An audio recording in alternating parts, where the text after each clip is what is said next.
নমস্কার বন্ধুরা, সুজাতা কিচেনে আপনাদের সকলকে স্বাগত।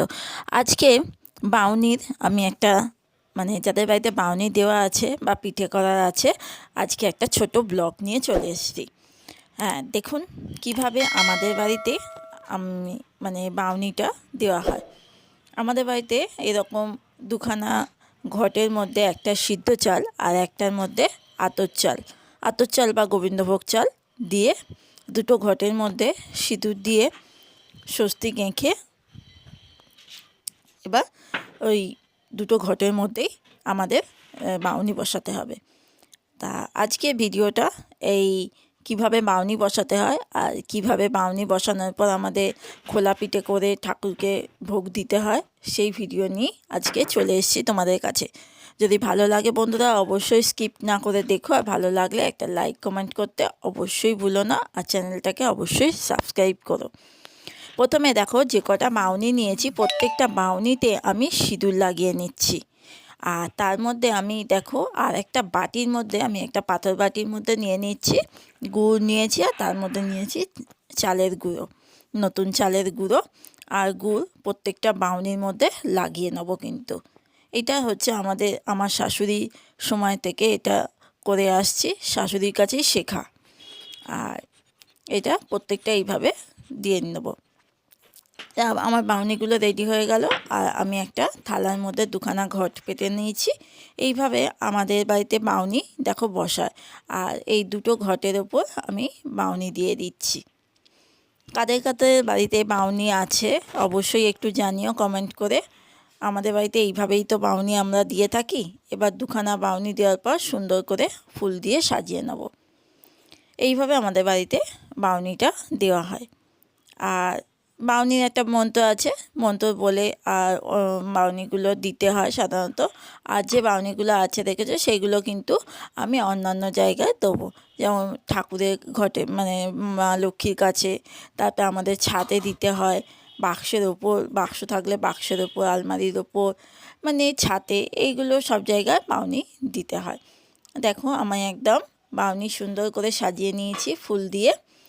আর এবার আমি তো মোমবাতি জ্বেলেই রেখেছি, ধূপ আর মোমবাতি জ্বেলে দিচ্ছি। অবশ্যই কমেন্ট করে জানিও কেমন লাগলো। তাহলে আমি তো ব্লগ সাধারণত খুব একটা দিই না, আর আজকে একটা ব্লগ নিয়ে চলে এলাম, যেহেতু এই ব্লগটা আমি ভাবলাম দিই। আর তার সঙ্গে এর সঙ্গেও তো যেহেতু মকর সংক্রান্তি, আর এই সংক্রান্তির সময় তো এইগুলো সাধারণত আমাদের বাড়িতে সংক্রান্তির আগের দিন হয়। আর এখানে দেখো আমি ছাদে চলে এসেছি। ছাদে যেহেতু অন্ধকার আর খুব একটা লাইট নেই, ওই জন্য অন্ধকারই লাগছে, সন্ধেবেলা যেহেতু দিচ্ছি। এই ছাদে আমার মনসা গাছ আছে, মনসা গাছের কাছে আর তুলসী গাছ আছে, তুলসী গাছের কাছে বাউনি দিতে এসেছি। এবার এখানে বাউনি দেওয়া হয়ে গেলে কিন্তু নতুন খোলা কিনে রাখা আছে, বা নতুন খোলা কিন্তু পিঠে তৈরি করতে হবে, সেটাও তোমাদের কাছে শেয়ার করব। দেখো নতুন খোলা ভালো করে ধুয়ে নিয়েছিলাম খোলাটাকে। আর এখানে দেখো, যেহেতু ঠাকুরের আজকে প্রথমে খোলা জ্বালতে হয়, ঠাকুরের জন্যই একটু বানাতে হয়, অল্প করেই বানাবো ঠাকুরের ভোগ দেওয়ার জন্য। প্রথমে খোলার ওপর একটু তেল দিয়ে দিচ্ছি, যাতে খোলার তলায় লেগে না যায় তার জন্য।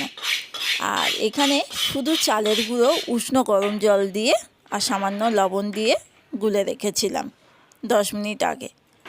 এবার 1 চামচ করে দেবো, আর একটা বাটির মধ্যে দেখো জল নিয়েছি, এইভাবে ঢাকনাটাকে একটুখানি জলের মধ্যে ডুবিয়ে দেবো। মিনিট 5 লাগবে, কিন্তু গ্যাস সিমে করে এটা ঢাকা দিয়ে রাখতে হয়। 5 মিনিট বসে থাকতে হবে একটা অন্তত পিঠে তৈরি করার জন্য। এগুলোকে আমরা বলি আশকে পিঠে বা খোলা পিঠে, আবার অনেকে চিতই পিঠে বলে। এই দেখো, আর এটা কিন্তু লাগবে না খুব একটা, খুব সহজেই কিন্তু উঠে যায়, আর একদম সহজভাবে এটা করা। এটা হচ্ছে নলেন গুড় দিয়ে খেতে কিন্তু দুর্দান্ত লাগে। যারা খেয়েছো তারা অবশ্যই জানো। আর এই পিঠের রেসিপি আমার ভিডিও এখানে ইউটিউবে এখানে আছে, রেসিপি আছে। এবার দেখো এইভাবে আমি অন্যগুলো বানিয়ে নিয়েছি কতগুলো। এই লাস্টেরটা দেখাচ্ছি, দেখো খুব সহজে, মানে আরও প্রথমেরটা যদিও একটু অসুবিধা হয় কিন্তু পরেরগুলো খুব ঝটপট উঠে যায়। কেমন লাগলো অবশ্যই জানিও, ভালো লাগলে পাশে থেকে একটা সাবস্ক্রাইব করতে ভুলো না। আজকের মতো আসছি, ধন্যবাদ।